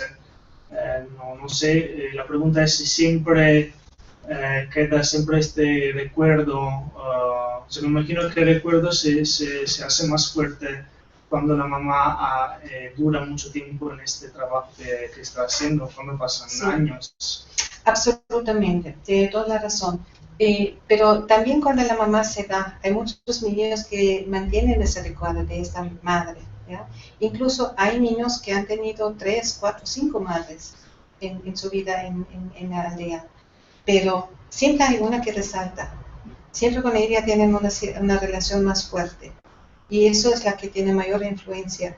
Y muchas veces, yo diría la mayor parte de las veces, los que se independizan mantienen relación con la madre. También con la mamá ya no está en la aldea, no está trabajando, igualmente se relacionan, ¿ya?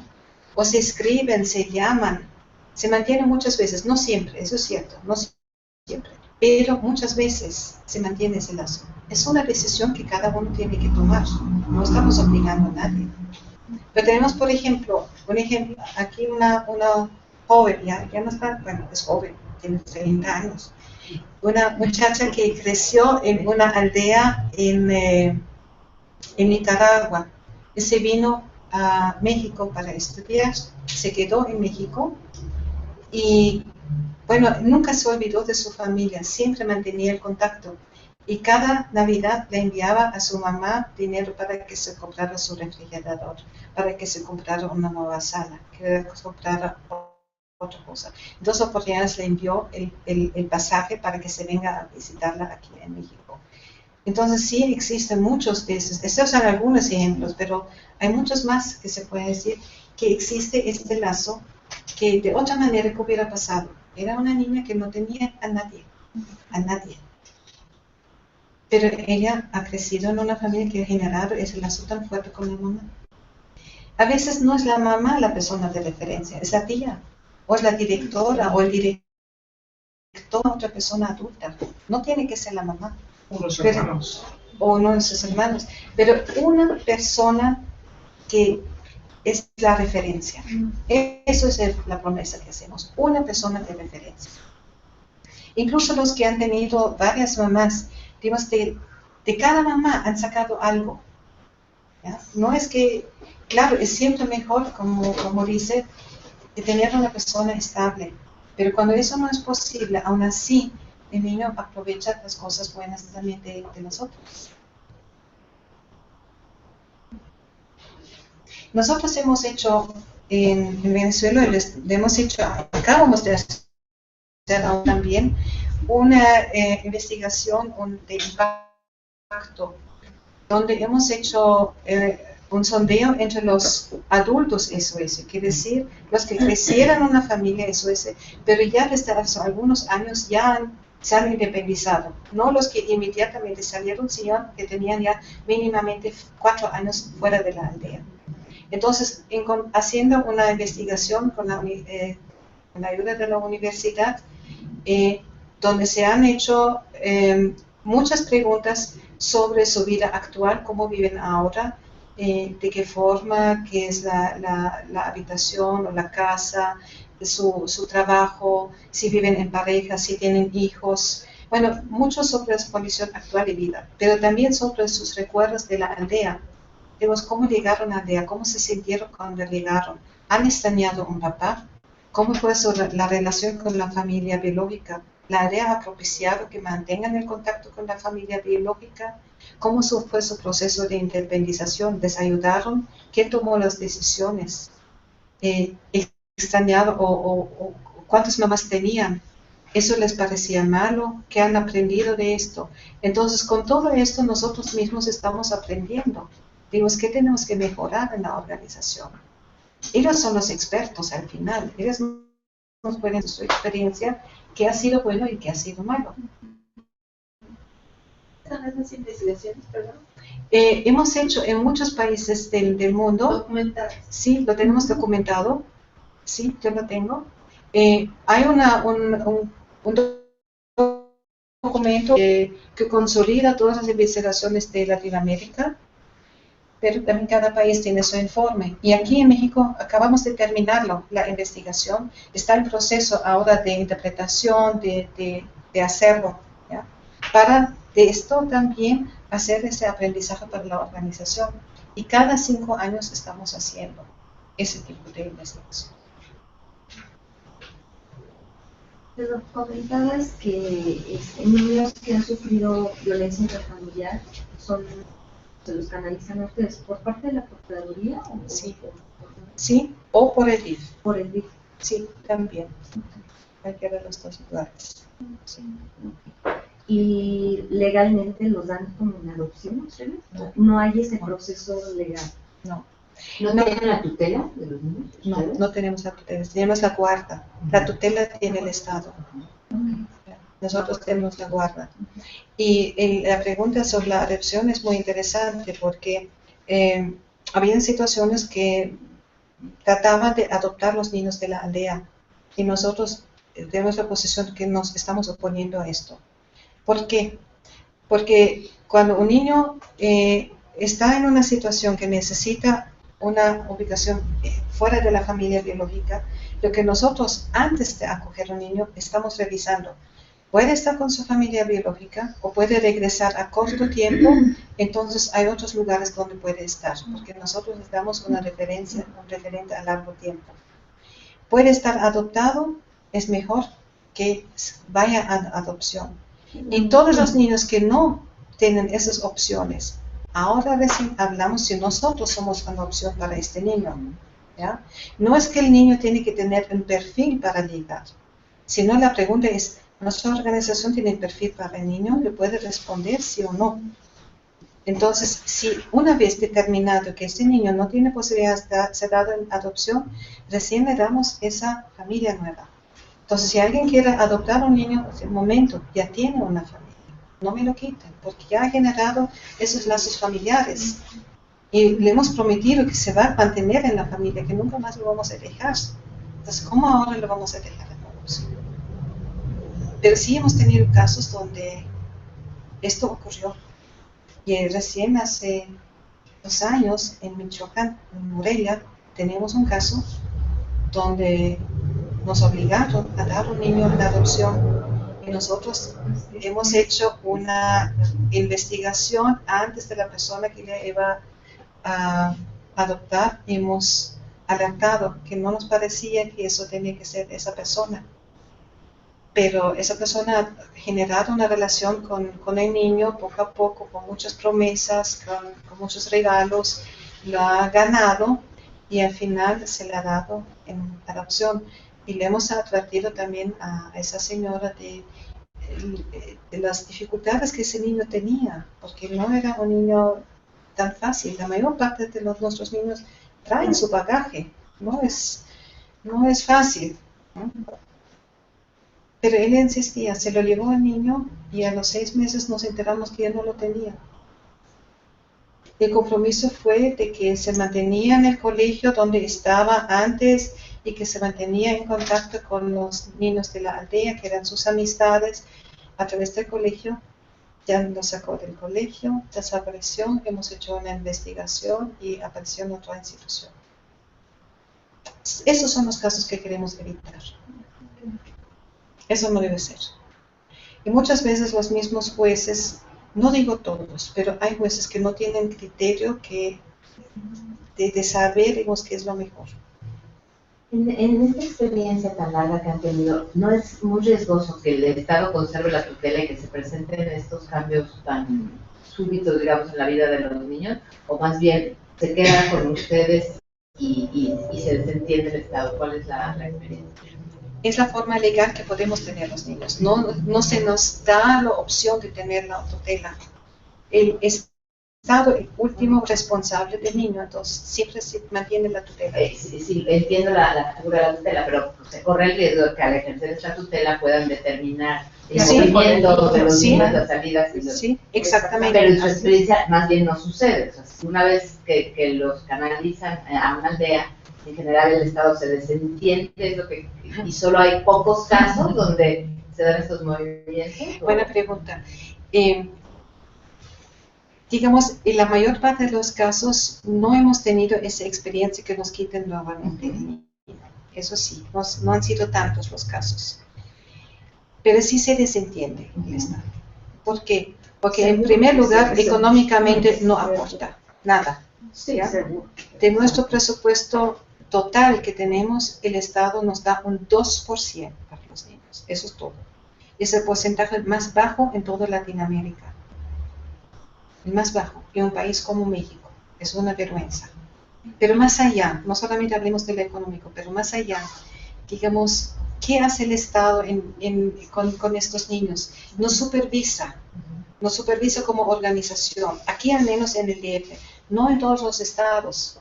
Bueno, lo que pasó con Mamá Rosa muestra que no pasa en todos los estados. Y hay aldeas, por ejemplo, la de Jampolol en Campeche, nunca ha venido el DIF. Nunca han venido las autoridades. Estábamos ahí más de 30 años. Nunca. Y aquí casi cada semana. Esa, ¿verdad? ¿Cómo? Esa ya no existe. Ya no lo tenemos, no. Aquí casi cada semana. Cada rato viene o el DIF, o la JAP, o viene la Procuraduría, o viene, no sé. YASIS, todos. Y supervisa. Pero queda en la supervisión, no queda en una corresponsabilidad, ¿ya? Entonces, ese otro componente falta, de hacerse también corresponsable. Hemos tenido ahora una experiencia, realmente para mí fue increíble y traumática. En Tijuana tenemos una niña de 12 años que realmente se ha involucrado mucho en todo lo que son los derechos de niños, participaba aquí con Redim en actividades, ha generado bastante liderazgo.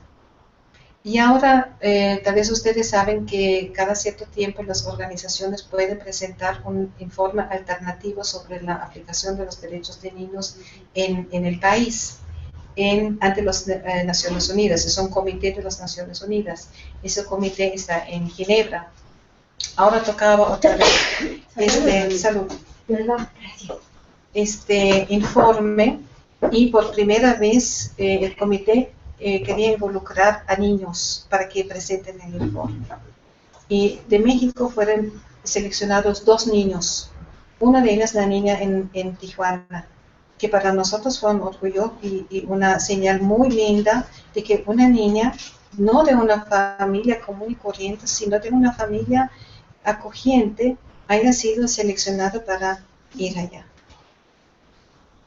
El drama que era para obtener el permiso, semanas, ni Redim, ni los derechos humanos, ni nada, podían lograr de que se nos diera el permiso. Todos los días en el DIF, todos los días Procuraduría, eso tardaba. Al final nos dieron 3 días antes el permiso notariado de que pueden viajar. Con eso recién el pasaporte, en un día, corriendo. Eso fue, pero fue una película policial realmente, como hemos perseguido esto. Y la directora realmente ha hecho todo lo posible para que la niña pueda viajar. Y lo logramos. El lunes salió de Tijuana. Bueno, había problemas también porque Air France estaba en huelga, no podía ya ir en ese avión, tenía que ir en otro avión, cambiar el vuelo, pero como en el poder notariado, en el permiso estaba escrito exactamente qué línea, qué ruta, que tenía que ir por París, ahora tenía que ir por Ámsterdam. ya no iba a valer, había que hacer todo un trámite en migración aquí en el aeropuerto, como para permitir que esta niña pueda presentarse en nombre de la niñez mexicana ante las Naciones Unidas, que era un honor. Para México era un honor. Y tantas trabas. Eso muestra realmente el gran interés que tiene este país, ese gobierno, ese Estado, para dejar participar a los niños. Pero eso es histórico, pues. Bueno, celosamente. Sí, pero eso es reciente. Lo que Sí, me pasó claro, a mí, lo que tú viviste. por eso lo estoy reportando, porque eso pasó esta semana. Sí está allá, o sea, sí lograron Está finalmente allá. salvar todos. ¿Y los- cuándo presentaron? Que ya presentó. Hoy presento. Ya me llegaron fotos y todo esto. Y mi neta. Tal vez decir esto porque mi primer trabajo como psicóloga, pues, sin titular, fue en el DIF, en un albergue, o sea, que es un albergue del DIF institucionalizado. Y esto te estoy hablando hace más de 31 años. ¿No? Entonces, sí. Tristemente, Muy triste. el Estado se olvida de esta niñez. Llevamos, si no, no tendríamos historias de niños en la calle, de instituciones que albergan en un sistema de adopción decadente, ¿no? Pero hablamos de la gran familia, ¿no? Mañana va a salir en los periódicos que a los que les convenga acreditarse la participación de la Lo vamos a publicar también, pero cuando a ver quién regrese. más, a ver quién más nos cuenta el milagro. No, le vamos a tratar de publicar cuando ella regresa, digamos, con su voz, con su relato, ¿no? Para que ella cuente cómo le haya ido. Pero realmente me parecía una cosa que es la primera vez que invitaron niños y justo ahí la seleccionaron por México. Fue realmente muy, muy lindo y una experiencia seguramente inolvidable también para ella, ¿no? ¿Cómo quieren ustedes los recursos económicos para sostener este proyecto? ¿De dónde vienen los financiamientos? ¿Quién apoya? Eso, todos son donaciones. Nosotros somos una organización que no tiene ninguna afiliación ni política, ni religiosa, ni nada, una ONG. Entonces, todos los dineros son donaciones, que en gran parte todavía llegan de Europa. Por donantes, como digo, en Europa esa organización está sumamente conocida, la gente da. Y también hay un padrinazgo que nosotros estamos haciendo con padrinos internacionales, no nacionales, internacionales que apadrinan a un niño. Pero también aquí a nivel de México tenemos acciones de recaudación de fondos, estrategias, bueno, ya he conocido una, y que queremos realmente levantar la recaudación de fondos aquí en México. Son niños mexicanos al final, no son europeos. Aquí radica la responsabilidad y si el gobierno no hace nada, pues vamos a la sociedad y mover esto, ¿ya? Para que realmente se hagan amigos de este niño y que cada niño es una vida, es un mundo y que comparten este mundo de este niño. Entonces tenemos una oficina de recaudación de fondos aquí que elabora esas estrategias para recaudar dinero. Y hay empresas también que ayudan, hay gente realmente que... Ahora tenemos más de 4,000 amigos ya aquí en México que están con un aporte regular, mensual, pequeño, pero eso nos ayuda a mantener lo que tenemos y ya poco a poco también extenderlo. ¿En cuántos estados de la República tienen fronteras? Estamos en 7. Estamos en Baja California, en Tijuana. Estamos en Michoacán, Morelia. Estamos en el Estado de México, en Huehuetoca. Aquí en el DF, en la Ciudad de México. En Tehuacán. Y en Comitán y Tuxtla. Oaxaca No, no. Oaxaca. Oaxaca y Guerrero son los estados donde próximamente queremos estar, porque tenemos un mapa de la pobreza, un mapa de necesidades donde hemos identificado los lugares donde hay mayor necesidad y donde podemos tener mayor impacto. El momento no está dado, porque ahora nos toca primero ser autónomas económicamente, no depender de recursos internacionales, sino de recursos. En ese momento entonces estamos haciendo crecer la recaudación de fondos para poder vivir con lo que obtenemos aquí. Y una vez que eso llega a un cierto nivel, podemos crecer, estos serán los estados donde vamos a abrir otros programas. Sí, me llama la atención que no sean los estados con mayor pobreza los que están. No, eso tiene una razón, porque cuando las personas que conocieron los modelos de aldeas infantiles de otros países vinieron a México y han dicho, oye, yo conozco una organización que está trabajando de esta manera, ¿por qué no lo hacemos aquí? Eso fue más una iniciativa personal y ellos se han unido, estas personas, para crearlo donde a ellos les parecía. Eso fue hace años atrás. Ahora trabajamos diferente. Ahora ya no es por las iniciativas así personales de gente que le parece que en ese lugar debe haber una aldea, sino estamos haciendo un mapeo. Entonces, de acuerdo a donde hay mayor necesidad y donde podemos tener mayor impacto, ahí vamos a trabajar. Entonces, la organización ha ido cambiando, también ha ido madurando con el tiempo. Perdón, que yo tengo muchas dudas. En el área de prevención que tú hablabas, ¿tienen centros comunitarios? ¿Están dentro de las aldeas? No, ¿O no. otras? En otros lugares. Yo Sí. conozco las aldeas. Ok. Aquí en el Distrito Federal. Hay una por la villa. Sí, por ahí está. Preciosa, muy bonita. Ahí está la Hace aldea. mucho tiempo. Pero sería interesante conocer como los centros comunitarios. ¿Hay Sí. posibilidad de asistir o algo así?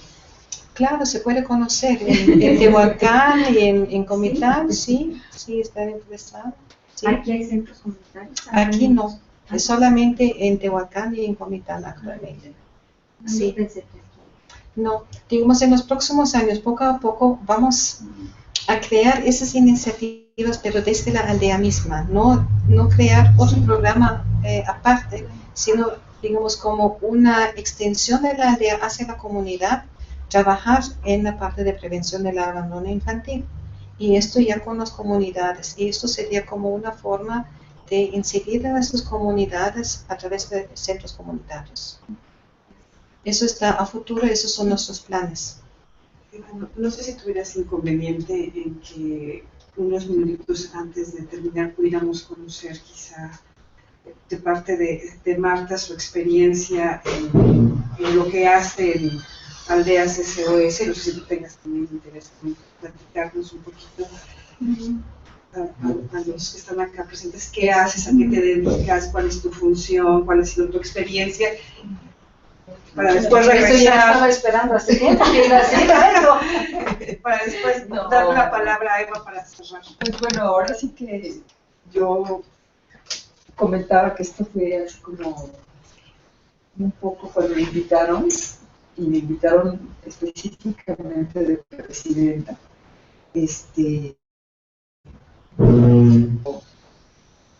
Pienso que se debió de haber sentido la Virgen María cuando vino aquí y le renunció. O sea, yo lo vi como algo así verdaderamente inmenso y como imposible decir no ante un privilegio tan grande, ¿no? Entonces, en ese sentido, mi experiencia es sentirme, pues, tremendamente afortunada. No sé, porque no siento que tenga yo ningún mérito, pues, para estar aquí, ¿no? Me tocó y vaya, si algo puedo hacer, pues, con muchísimo gusto. En términos de trabajo, realmente no es tanto trabajo, ¿verdad? Pues bueno, es un puesto honorario, es un puesto, digamos, voluntario, pero en realidad la organización es tan grande y tiene ya como tan articulados, digamos, y tan establecidas las funciones de cada quien, que no es, digamos, como la mayoría de las organizaciones de este tipo de ONGs que están, sobre todo aquí en México, ¿no?, batallando para consolidarse, teniendo este tipo de estructuras donde tantito uno barre y tantito, ¿no?, se quita el mandil y se va a pedir dinero o a poner, no, pues, es en realidad una función mucho más acotada, y desde luego pues tiene que ver con ser una moral, digamos, que cumple con ciertas funciones organizativas, ¿no?, que tiene que ver, bueno, desde los manejos de los dineros, ¿no?, ser una figura que representa a la organización ante ciertas instancias, ¿no? Como es la JAP, como es la organización misma, que es una federación, es una cosa inmensa, o sea, que tiene un senado internacional, para que me entiendan, ¿sí? Tiene toda una legislación y de mis funciones, una de las primeritas fue Innsbruck a la Asamblea Internacional, y donde hubo, bueno, me ha tocado muchísimos cambios, porque el patronato anterior llevaba 20 años aquí en México, entonces digamos que ha sido todo un cambio en la organización a nivel local también, y coincidió con el cambio del presidente a nivel de la organización, que fue el segundo presidente, ahora estamos con el tercer presidente. El primero fue Hermann Meiner, que ustedes vieron. El segundo presidente de la organización fue un niño SOS, que llegó a ser presidente. Tuve el honor de conocerlo, a Helmut Kupin, y ahora es un hijo de un director de una aldea, un hombre de la India, y que es el presidente. Entonces fue el cambio de la presidencia, y además ha habido un montón de cambios en la organización. Vino toda una reestructura, porque la crisis en Europa, que ha sido la financiadora y la promotora, digamos, de este modelo en el mundo entero, generó un montón de reflexiones y un montón de necesidades. La organización creció como pan, así que se infló en el mundo, y la crisis vino a invitar, digamos, a una reflexión, a una repriorización, y bueno, todos los cambios ahí van. En ese sentido, las juntas directivas, porque digo, le decimos patronato porque en México se dice patronato, pero en la organización es una junta directiva. En realidad somos varios profesionistas. Está el nieto de lo que Eva comentaba hace rato, ¿no? Personas que vieron en un momento dado que les gustó el modelo y que dijeron, esto hay que hacerlo en México. El que trajo Alianza Infantiles a México, su nieto ahorita está en el patronato. Están otras personas que digamos que tienen vínculos de alguna manera, o con el patronato anterior, o con este tipo de trabajo, ¿no? Y pues ahí vamos, ¿no? Tratando de entender algo tan grande que se sale de los esquemas, digamos, y ha sido, inicialmente fue como un reto, ¿no? Porque además de repente nos cambiaron toda la organización y apenas íbamos entendiendo cómo era, cuando de repente resulta que ya es otra cosa radicalmente distinta. Estuve también en una reunión de todos los presidentes de juntas directivas de América Latina, entonces fue muy lindo conocer como la hermandad de América Latina en este proyecto, y conocer como que es algo que como mexicanos hemos tenido un poco, ¿no? Y últimamente como que nos hemos empezado a voltear hacia América Latina, pero esa hermandad tan grande que hay entre todos los pueblos latinoamericanos, e inclusive los que no hablan español, ¿no? Como Brasil y Haití, Puerto Rico, ¿no? Jamaica, sí, y el espíritu y el ánimo de apoyo entre todos, y de compartir saberes y experiencias, y bueno, todo el equipo, los colaboradores que son parte del trabajo operativo, hay también toda una hermandad, digamos.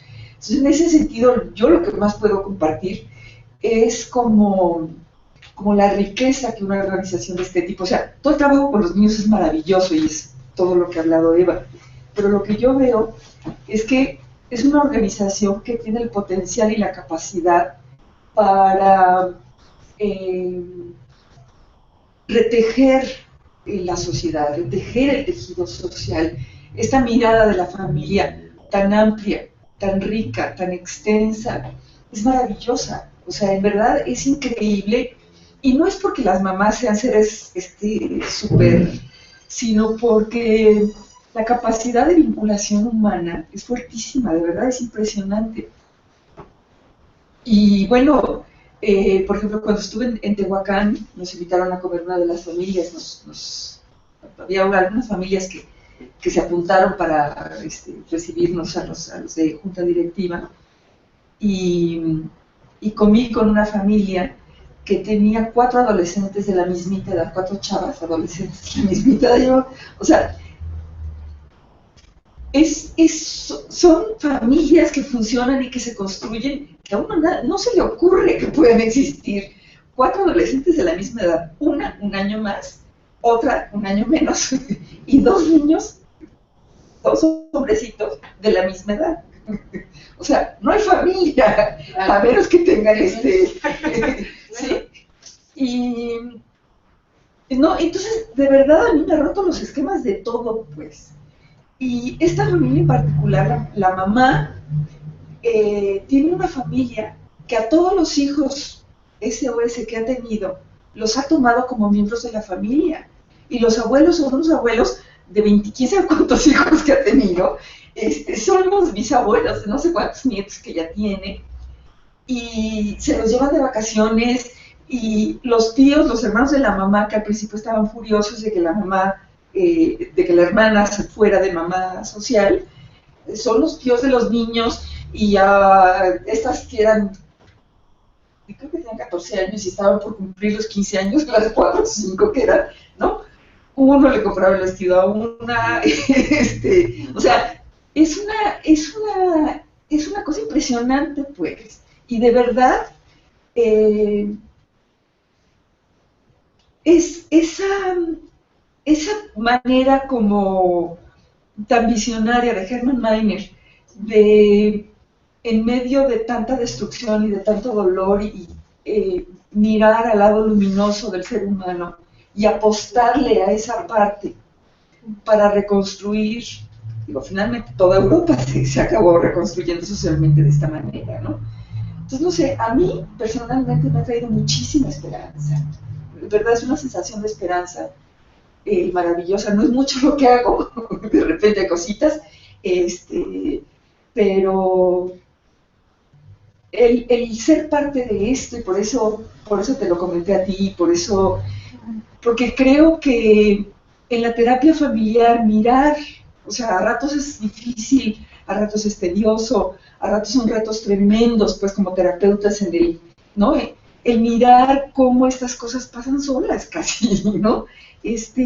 Si nos fijamos en esta parte luminosa del ser humano, en la capacidad de amar, en la capacidad de sentir el sufrimiento ajeno, el que si nos vemos con esta mirada social, la vida hace un sentido radicalmente distinto. Bueno, no sé, a mí sí me ha cambiado en ese sentido muchísimo, pues. Y me pareció así como casi como un deber traerlo al nieve y compartirlo con toda la comunidad de ILER, porque en verdad creo que, y bueno, montones de compañeros en la clínica, creo que había una persona en diciembre que les platiqué en el brindis, creo que había una persona que conocía de Aldeas, y casi no se conoce. Y me parece tremendo, pues. Yo trabajé en el programa de maltrato infantil, precisamente como 7 años. Y no canalizábamos gente allí, no canalizábamos niños allá. No. Canalizábamos para la Procuraduría, otros albergues, ¿no? Pero no allí, porque casi todos tenían familias. Y era un pleito tremendo porque uno los trataba de separar de un ambiente muy violento, y entonces lo que dice es que el juez le regresaba al tío, al niño, y el tío se lo regresaba a pero eso sale de las posibilidades del niño, porque el niño es un agente social, no tiene posibilidades más legales, pues, de retirar niños y hacer adopciones, no tiene, ¿no? Entonces eran muy acotados, muy limitados. Yo fui a recoger una vez una pequeñita de 9 meses amarrada en una casa abandonada y logramos retirarla, ¿no? A las 2 semanas la había regresado con la tía. y al mes ya estaba otra vez con la mamá. ¿Qué haces? Eso es, de veras, es muy una situación. Por eso este modelo es muy interesante, creo que es viable, ¿no? Y yo creo que hay que hacer chorros de cosas aquí, dentro de este modelo hay que hacer muchas cosas de veras, ¿no? Esto de los centros comunitarios, creo que aquí se pueden abrir chorros, ¿no? Si hay contrapartes, digamos, otras organizaciones o el mismo Estado que estaría interesado, nosotros, sí, absolutamente, sí, estaríamos ojalá esto. Claro, ojalá. Bueno, y otra cosa es que en la cantidad de saber que la organización ha venido juntando a través de 60 y tantos años de trabajo en todo el mundo, es impresionante, pues sí, o sea, es una experiencia en todas las culturas, maravilloso, ¿no? Y bueno, la otra cosa que a mí me ha movido es que yo aquí en el ILEF, en la clínica, tengo pacientes que digo, ¿cómo fueron a dar Las Vegas? O sea, que son como casos de este tipo que no tuvieron esta experiencia, y me doy cuenta de cómo la ausencia de algunos de ellos que han crecido en instituciones, la ausencia de tantos referentes internos, es impresionante. Es tan difícil trabajar con ellos, es tan difícil para ellos construirse una vida sin esos referentes. Entonces, digamos que me siento de verdad tremendamente afortunada de poder ver como todo un, ¿no?, de extremo a extremo, todo un panorama amplísimo, ¿no? Y bueno, lo que implica la familia, o sea, lo que es la familia humana, ¿no? Y en ese sentido, repito lo que decía Hermann Meiner y su visión para involucrar a la sociedad a construir, ¿no?, estas familias sociales, que es un visionario, pues, o sea, tiene 60 y tantos años, o sea, hace 60 y tantos años estar pensando en esta forma de construir familias es verdaderamente impresionante, cuando la terapia familiar estaba en pañales, o sea, estaba apenas, ¿no?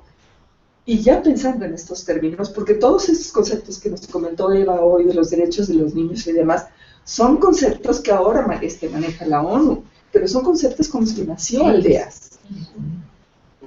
Entonces digo, no sé, hay mucho, ¿no?, para pensarle, para reflexionar, para mirar lo que hacemos, creo que no sé, con ojos de esperanza, con ojos, con corazón, ¿no?, y con esa generosidad de nuestra profesión, ¿no? No sé, Eva, si quieres cerrar con alguna idea, si alguno de ustedes tuviera alguna participación adicional. Bueno, muchas ideas, muchas anécdotas se me vienen a la mente en la manera como está comentando, entonces se me generan también imágenes, momentos que he vivido con los niños, con adolescentes, con personas que ya son adultas, que ya tienen su propia familia y que mantienen también contacto conmigo después de años. Entonces, estos son realmente los momentos, digamos, donde digo, la familia sí es todo en la vida, ¿ya? La familia es todo, vale más que cualquier otra cosa. Y si queremos tener una sociedad realmente que avanza, tenemos que apostar a la familia, y no tanto a solamente empresas y riquezas y otras cosas, sino a la familia. También en todo lo que estamos viviendo de violencia, de narcotráfico, todo esto, no va a tener tanto impacto si tenemos familias sanas. Entonces yo creo que eso es yo no quiero hacer propaganda para ideas infantiles en ese sentido, porque pueden ser cualquier otro tipo de organizaciones, cualquier otro tipo de familias, nuestras propias familias, ¿ya? Pero eso yo creo que tenemos que generar esa conciencia. Y yo estoy fervientemente convencido que eso es el camino que a futuro también tenemos que ir, ¿ya? Fortalecer las familias. Pues muchas gracias. Sí, gracias.